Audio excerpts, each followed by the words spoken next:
1문. 사람의 제일 되는 목적은 무엇입니까? 답.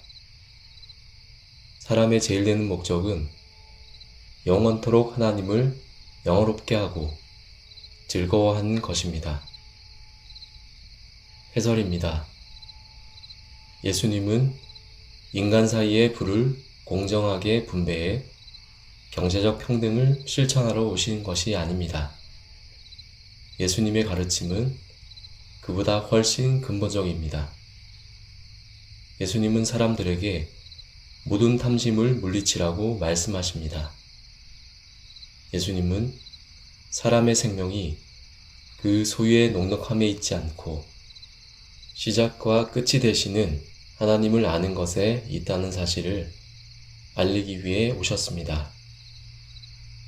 사람이 온 천하는 얻고도 제 목숨을 잃으면 무엇이 유익합니까?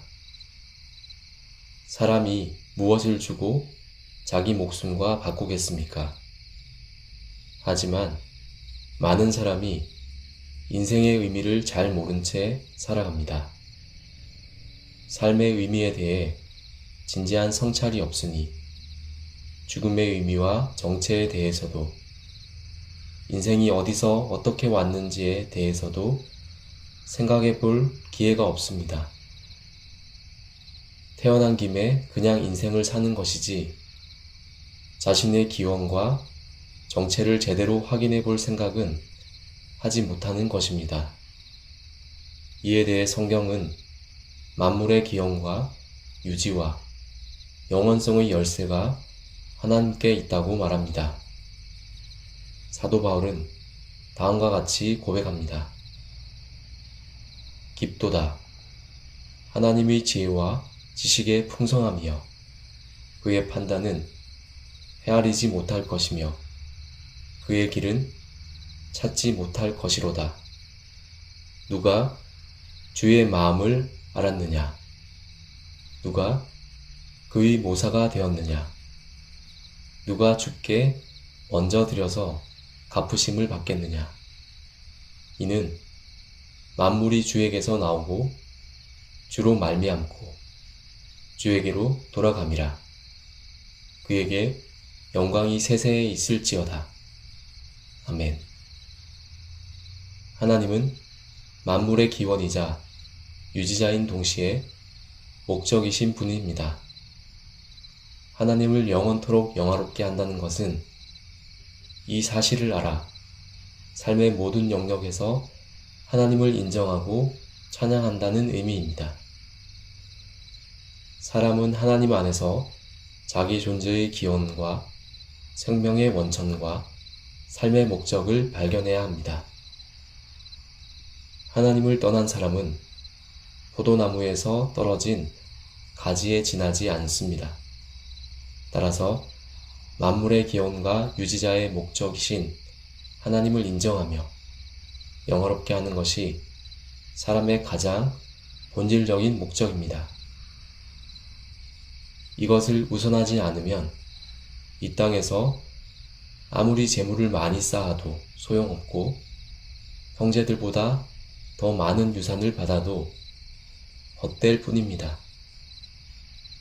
인간의 유통기한은 7, 80년이 지나면 그 모든 것은 의미를 잃고 맙니다. 신자들이 신앙생활을 하면서 기도에 힘쓰는 이유는 재물을 더 많이 쌓거나 명예와 신분을 높이는 데 있지 않습니다.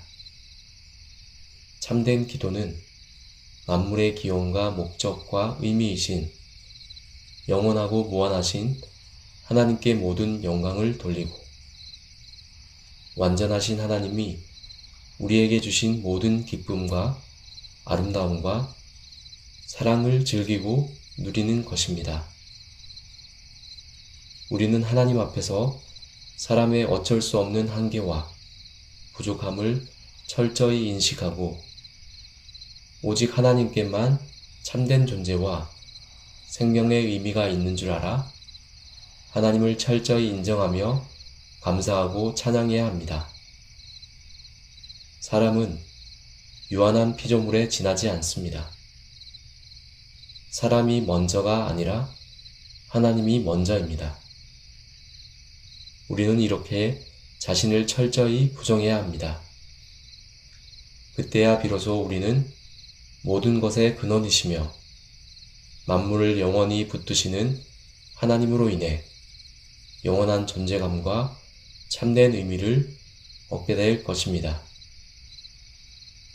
한편 사람이 하나님을 영원토록 즐거워한다는 것은 세상의 모든 일에 비참함이 동반된다는 사실을 아는 것입니다.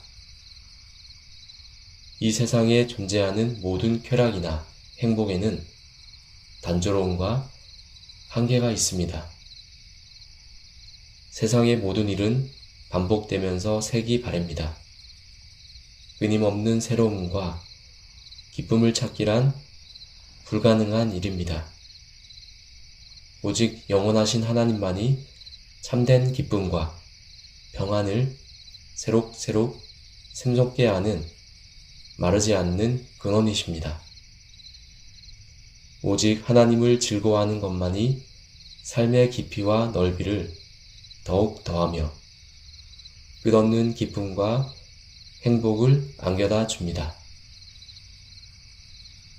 소유리 문답 2문에 사람의 인식과 관련한 원리를 다룬다면 1문은 삶과 신앙의 원리를 다룹니다.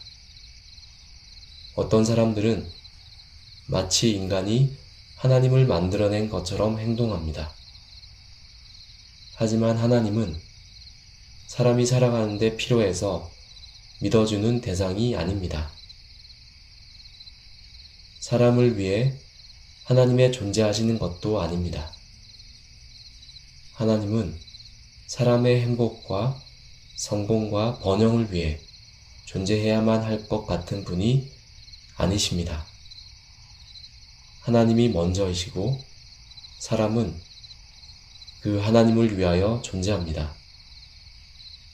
사람의 존재와 삶이 시작과 끝이 하나님이시고 삶의 목적과 의미 또한 하나님에게서 옵니다. 사람이 이 땅을 살아가며 받을 수 있는 가장 큰 상급은 무엇일까요? 과연 영원토록 퇴색되지 않는 의미의 상급이 있을까요? 하나님은 믿음의 조상 아브라함에게 아브라함아 두려워하지 말라. 나는 내 방패요 너의 지극히 큰 상급이라 라고 말씀하셨습니다. 하나님은 하나님 자신을 우리에게 상급으로 주십니다. 알파와 오메가요 처음과 마지막이요 시작과 마침이신 하나님이 바로 우리의 방패가 되고 상급이 되십니다. 다윗은 시편에서 하나님이 자신에게 어떤 분이신지에 대해 다음과 같이 노래합니다.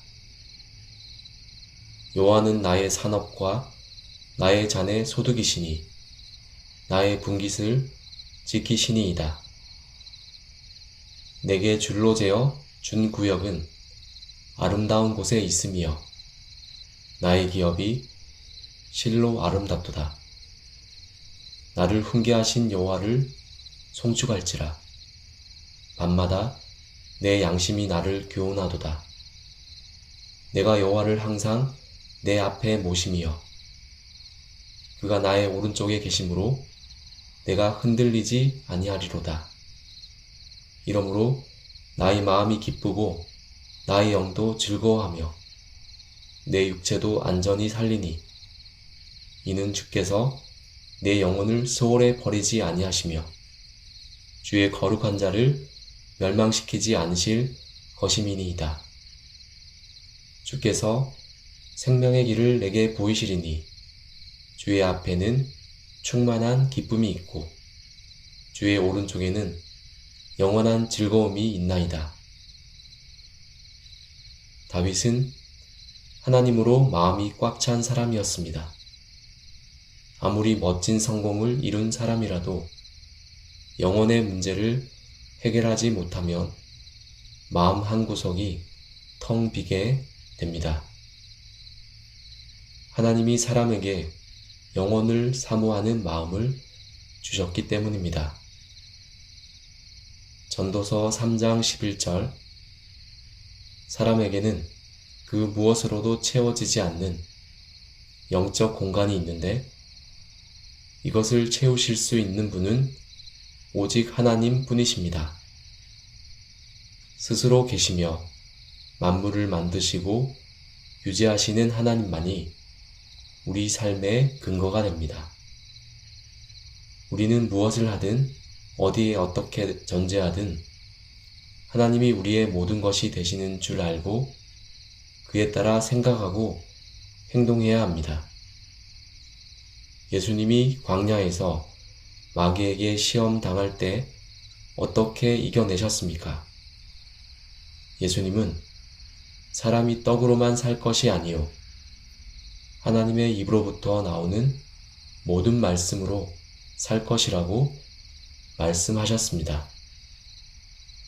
또 주 너의 하나님을 시험하지 말라고 말씀하셨습니다. 마지막으로 사탄아 물러가라 기록되었으되 주 너의 하나님께 경배하고 다만 그를 섬기라 하였느니라 라고 말씀하셨습니다. 곧 하나님의 삶의 원리와 목적과 내용과 의미임을 천명하심으로 이겨내신 것입니다. 웨스트민스터 소유리 문답의 모든 내용 역시 유일하신 하나님에 대한 철저한 의존과 경배의 태도에 근거하고 있습니다.